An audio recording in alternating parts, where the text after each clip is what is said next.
Em nome do Pai, do Filho e do Espírito Santo. Amém. Quarta-feira, lembrando a todos que hoje nós temos o nosso texto de cura e libertação às 12h30. Vamos proclamar o Evangelho. Proclamação do Evangelho de Jesus Cristo, segundo São Lucas. O Evangelho é um pouco grande hoje, aí eu vou lendo e nós vamos refletindo, tá certo? Naquele mesmo dia, o primeiro dia da semana, 2 discípulos iam para um povoado chamado Emaús, a uns 10 quilômetros de Jerusalém. Conversando sobre todas as coisas que tinham acontecido, enquanto conversavam e discutiam, o próprio Jesus se aproximou e começou a caminhar com eles. Os seus olhos, porém, estavam como vendados, incapazes de reconhecê-los. E aqui os discípulos de Emaús estavam indo para o povoado, tristes, com o coração enlutados, né? Porque aqueles que eles tinham como profeta Jesus tinha morrido e eles achavam que Jesus ia libertar Israel e eles estavam tristes. Jesus se aproximou deles e eles não perceberam. Assim também conosco. Quantas vezes estamos dentro das nossas tristezas, das nossas preocupações, Jesus se aproxima de nós e nós não percebemos.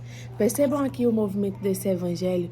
O que Jesus faz com esses discípulos é como quando a gente vai à missa. Nós chegamos muitas vezes à missa, nas adorações, para encontrar Jesus e chegamos centrados em nós mesmos, nas nossas dificuldades. E aí Jesus se aproxima de nós e nós não sentimos a presença de Jesus. E aí Jesus pergunta para eles: o que vocês estão conversando pelo caminho? Né? Aqui é como se fosse ali o ato penitencial, que a gente confessa a Jesus os nossos pecados. E eles falam. Eles pararam com o rosto triste e um deles, chamado Cleofas, disse: és tu o único peregrino de Jerusalém? E ali eles se voltam para Jesus para falar da sua tristeza, que o profeta tinha morrido e já fazia 3 dias e que as mulheres viram o túmulo vazio, mas que eles não viram a Cristo. E ali é o momento deles fazerem ali o exame de consciência, né? Eles dizem para Jesus como eles estão, dentro das suas tristezas, sem perceberem. Eles até chamam Jesus de peregrino. És tu o peregrino que não sabe o que aconteceu na redondeza? Né? E aí Jesus fala para eles, né? Como sois sem inteligência e lentos para crer em tudo o que os profetas falaram. Quanto mais a gente lê a palavra de Deus, mais nós percebemos as promessas de Deus para as nossas vidas, mas como nós somos sem inteligência. Basta acontecer algo contra a nossa vontade, basta que algo saia fora dos nossos planos, que nós ficamos sem inteligências. Nós esquecemos o que Deus promete para nós e nós continuamos ali, sem sentir a presença dele ao nosso lado, a nos guiar, a falar, né? O que você está conversando, o que você está sentindo. E aí, quando Jesus fala assim, como sois sem inteligência? Gente, a nossa inteligência é que alimenta a nossa vontade, né? Então, a gente precisa se conscientizar. A gente precisa ativar a nossa inteligência. Quantas vezes a gente se lança nos nossos sentimentos? Sentimentos de tristeza, sentimento de que nada mais vai dar certo, sentimento de que está dando tudo errado. E aqueles sentimentos vão ali guiando a nossa vida. Precisamos ativar a nossa inteligência. É por isso que quando a gente está passando por alguma dificuldade, a gente pergunta sempre para alguém, né?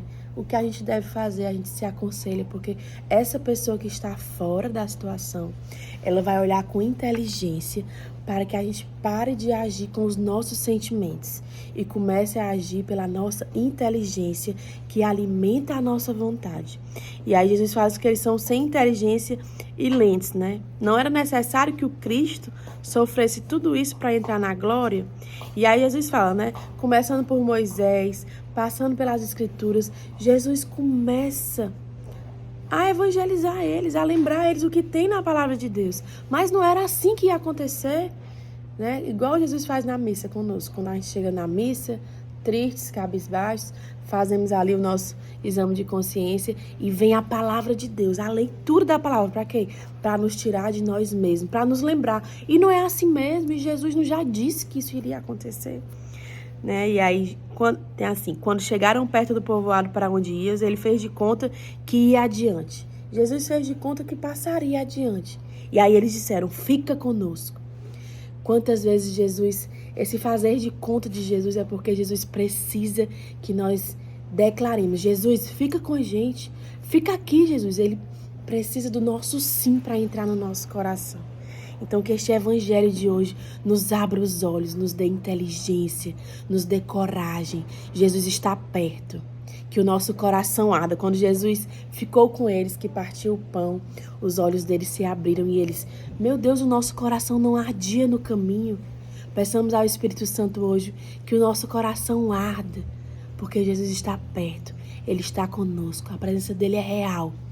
Que não sejamos como esses discípulos, que estamos perdidos nos nossos problemas, nas nossas dificuldades, e que não sentimos ali Jesus caminhando conosco, Jesus falando conosco, Jesus nos dando o direcionamento da palavra, e Jesus partindo o pão para nos abrir os olhos e nos tirar de nós mesmos. Amém?